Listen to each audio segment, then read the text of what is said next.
today's video, we're going to be talking about the new StarCraft game that was leaked or kind of announced or being talked about, really. Highgaurd hasn't said anything since the Game Awards, which is really concerning considering how much money they spent. And Larian Studios did their Q&A on Reddit. We're going to be talking about all three of those things. Please, we do these videos every Monday, so subscribe to the channel if you enjoy this type of content. We also do videos on Friday. My name is the Techno Jelly. Please subscribe to the channel if you haven't already. Now let's get right into the video. Starting with the fact that StarCraft is in the news again, which is very surprising. StarCraft is a franchise that Blizzard has basically forgotten exists and doesn't really acknowledge ever, but it is reportedly being said by Dexerto and a few other sources as well that the new thing at this year's BlizzCon 2026, is going to be a StarCraft game, which is kind of crazy because the last StarCraft game was StarCraft 2 16 years ago. Now, to be fair, there was expansions to that game, but like the first full-fledged new StarCraft game was StarCraft 2 in 2012, maybe even 2010 now that I think about it, but it's been a long time. We did know that Blizzard was working on a new project, but we all thought it was going to be that survival game that ended up being canceled. But even with that, it is almost guaranteed to be a shooter, which is interesting. The new StarCraft game is going to be a shooter, so it's not going to be a real-time strategy game, which, to be honest, makes sense because real-time strategy games in the AAA scene that Blizzard does operate in aren't the big money makers, and a shooter does make a lot more sense. I really hope it's not a battle royale. I'd be totally down with a first or third person shooter that is just a single player campaign with multiplayer stuff, or a co-op campaign or something like that you could sell skins or whatever, or maybe a Vermintide style or a Darktide style game. That might be interesting, though I do get very concerned whenever a Vermintide or Darktide or Left 4 Dead style game gets released, because it does feel like those types of games are kind of like almost traps nowadays. And so it's really interesting to see that StarCraft is the next thing that they are working on, because StarCraft has been dormant for a very long time, and I just didn't think they cared, but it seemingly seems that it's going to be something that they are going to be doing in the future, according to the leaks, to be fair, because we don't really know if this is true or not. It could just be a random thing that someone thought is going to happen, but it does kind of make sense because we know that the people that were hired for the survival game that was eventually canceled, not all of them were let go. So a bunch of those people are still working on something. So it's interesting to see that it is a shooter game, because it does feel like there are a lot of things you can do with the StarCraft license that doesn't need to be a real-time strategy game.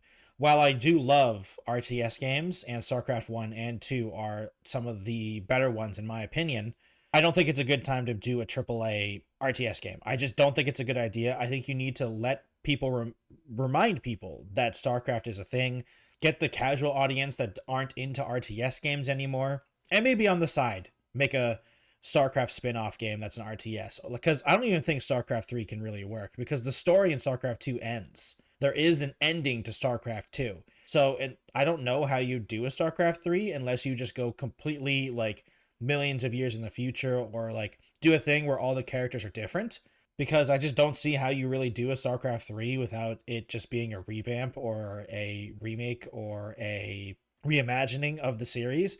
Because StarCraft 2 story ends. Even though I don't like the StarCraft 2 ending, it is an ending, and you can't say that it doesn't end. It's not really a wishy-washy, does it end, does it not. They win. Like, the good guys win, and things continue on, and there's peace. So I don't know how you have a video game when there's peace, unless you're doing I don't know, some weird colony management game where you're just trying to build new colonies on different planets, maybe. But I don't think that's really a StarCraft idea, really. And we do know that Phil Spencer has, in the past, talked about wanting to revive StarCraft when Microsoft was originally buying Activision Blizzard. So we do know that, at least from the higher-ups, there is a good chance. And we also know from the Bloomberg's Jason Schreier about the book, the Play Nice, The Rise, Fall, and Future of Blizzard Entertainment. We do know that a new game in the franchise was in development, but we just didn't know how far off it was at all. So it does really seem that it is likely, and I do believe these rumors that a StarCraft game will be revealed. I don't know if it's going to be the game, but it's going to be interesting to see what the game actually is. I am hoping for a third or first person shooter that is a campaign focused or co op campaign focused. Maybe something like a Space Marine 2, like a Space Marine 2 or something like Space Marine, because I don't want a grind for days Left 4 Dead or Vermintide or Darktide game, because I just don't think that's going to sell very well. And I don't think a real time strategy game is a good idea right now. And I think StarCraft has so much potential as a third person shooter slash action game, because we always forget, like, it being a shooter, there's a lot of melee stuff in StarCraft. Like all of the Protoss, like the being a Protoss zealot would be super cool, cutting down Zerglings and stuff like that. It'll be cool to see the StarCraft story in that light. Now, I don't think you should just do a one-to-one done of the story, but it would be interesting to see, and I really do hope that that is something they do. But we're gonna have to wait and see, because BlizzCon is very far away. BlizzCon is normally in September, so it's going to be a long wait. But I hope we learn more things. I hope they start the hype chain, and I do also hope that if they do announce this game, it's coming out either coming out winter this year or next year. Because if they say, oh, a new StarCraft game coming out in 2030, I'm like, why are you even bothering? Why are you announcing it right now? That's a really big thing. Like, I just hope that the game's coming out within a year if they do announce it. Moving on to something that is slightly sad, Highgaurd was announced during the Game Awards, and the Twitter account for Highgaurd hasn't been active since then, which is a really big problem, because the game's supposed to come out in 2 weeks as of recording. And it is insane to me that they are not doing anything. They're not saying anything. It's kind of crazy. It's not only crazy, but it's also incredibly concerning, because the game's coming out soon. Where is the marketing or anything, really? Like, where is the anything for this? And it just seems that they've kind of just either forgotten about it. I hope it's not that case. What I really hope is that they buckled down and they're just going ham. They're working really hard and deciding, anything we say is not going to make it better. It's better just to prove our point by releasing an amazing game, which, I applaud them thinking that, but I don't know if that's going to be true, because it just feels like they're being set up for success. And it feels like a storm is like brewing, but that's not even the right term, because like I feel like this is going to be a Concord with even less hype or buzz around it, because Concord was a big failure and everyone talked about it. But I feel like I only see some people talking about how Highgaurd has basically been already abandoned, and it feels like they should be talking about their game or doing something, but no, it's just complete silence.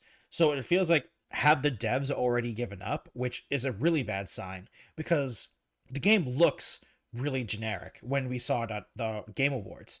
And we know they spent a lot of money at the Game Awards to be that last reveal. So maybe they're realizing that they aren't as good as they thought it was going to be, because it does feel like maybe a reality check hit them, because it just feels like they've given up almost. And it really concerns me, because I'm going to be, if they don't get delayed, I'm going to be trying this game out in 2 weeks, because I want to see what they are doing. I want to try it. And it feels to me that I'm going to be really bored when I play this game.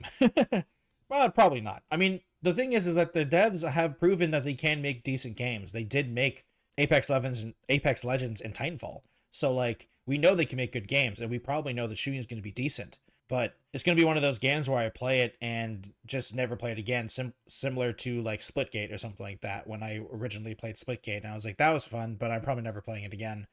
Or at least I played it for like a weekish, played it like a couple hours, and then I was like, I'm kind of done with this game. So we'll see, but it's not looking good. It's looking really bad, and it's looking like this might be one of the bigger failures of 2026 already, and it just really sucks, because, man, it is not looking good. And finally, Larian Studios held their Q&A on Reddit, because they did this before with Baldur's Gate 3 and Divinity Original Sin, I'm pretty sure.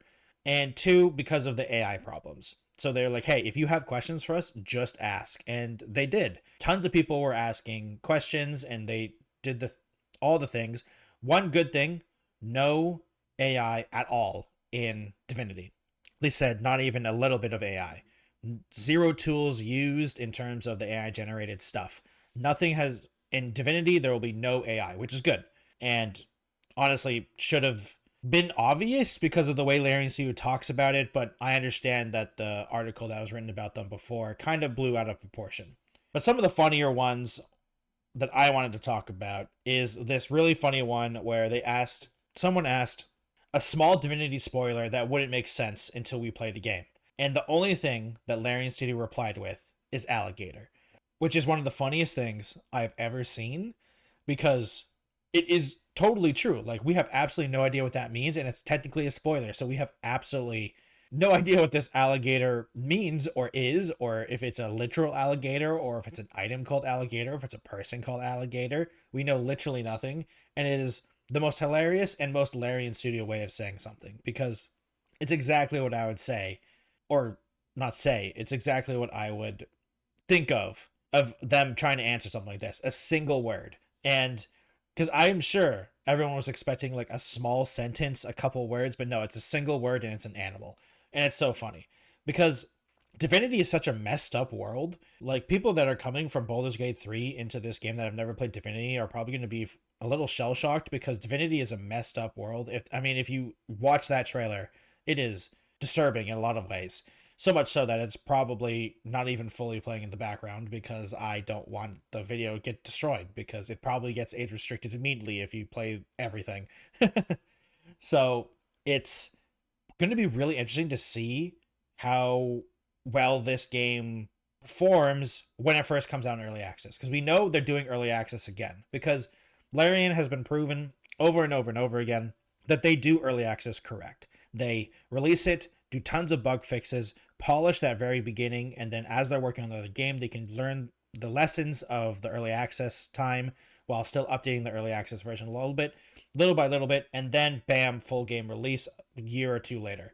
And that is the proper way to do early access in a lot of ways. You don't want to stay in early access for too long because the hype will die, but you want to utilize it and basically use testers that are willing to pay you for feedback, which, is the best case scenario.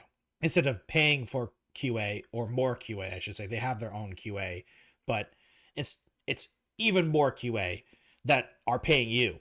So I'm sure it is a amazing thing that they can utilize. And I'm just really excited for Divinity. I am interested because some of the other questions are about party members and stuff like that, and we've learned that the party size isn't necessarily limited to what the members are. Or like the party size isn't set.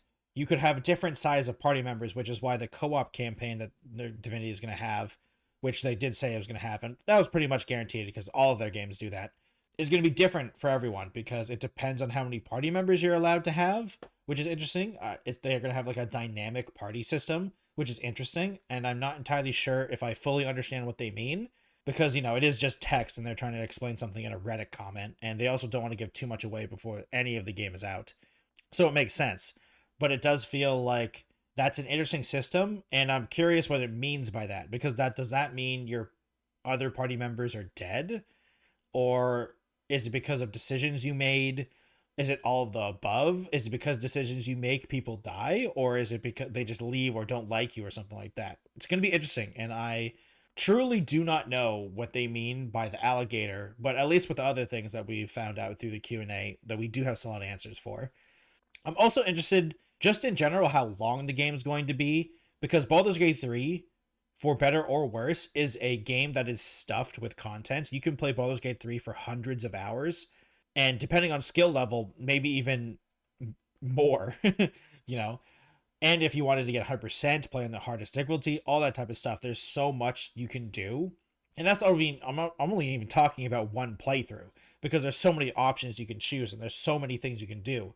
But while that is a good thing for the most part, it is overwhelming, I feel like, for a lot of players. And for someone that's coming into this game, I'm interested to see if they are going to go even bigger. I mean, they've said it's even bigger, but I'm like, I don't know if I want to believe them. I'm like, dude, Baldur's Gate 3 was already huge. We don't need even bigger. Like, we don't need a 400 RPG playthrough of one playthrough. I don't want that. Like, on paper, sure, it sounds good. To investors, I'm sure it sounds good. But as a player, that sounds really annoying.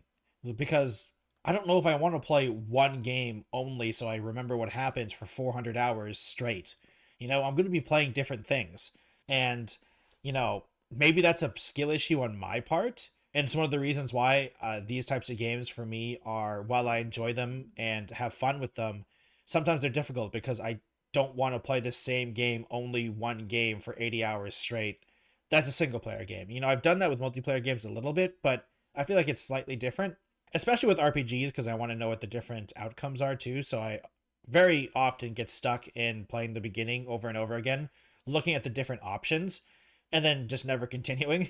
I did that with Fallout New Vegas. I've done the beginning of Fallout New Vegas so many times. So, and I've honestly done the same thing with Baldur's Gate 3, like to bring it back to their games, because I've played the beginning of Baldur's Gate 3 with like 4 different classes and I haven't gotten out of chapter 1, which, is a skill issue on my part, but it is one of those things where I get stuck in that loop. And so saying that Divinity is even bigger is kind of insane. And I don't even know how they're going to do it because it's just insane. It's actually just insane. But hopefully they can. I'm not saying that I don't want them to do it. So hopefully they will be able to do it. Thank you everyone for watching today's video. I really appreciate it. If you enjoyed today's video, please subscribe to the channel if you haven't already. Like the video if you liked it. Dislike it if you disliked it. I completely understand. If you'd like to support me directly, please go over to patreon.com/technology. You're joining all of these nice people going along in the credits, as well as a once-a-month live stream that you can vote on what we're doing and hang out directly while supporting me, and I appreciate it greatly. If you would like to see the previous news video, it is right here. Click or tap on it. I really appreciate it if you watch that as well. Or you can see this other video that YouTube has put there as well. Thank you everyone for watching. If you would like to support me in other platforms, I have a Twitch, Twitter, Instagram, TikTok, Blue Sky, and Threads. Thank you everyone for watching, and I'll see you next time. Goodbye, everyone.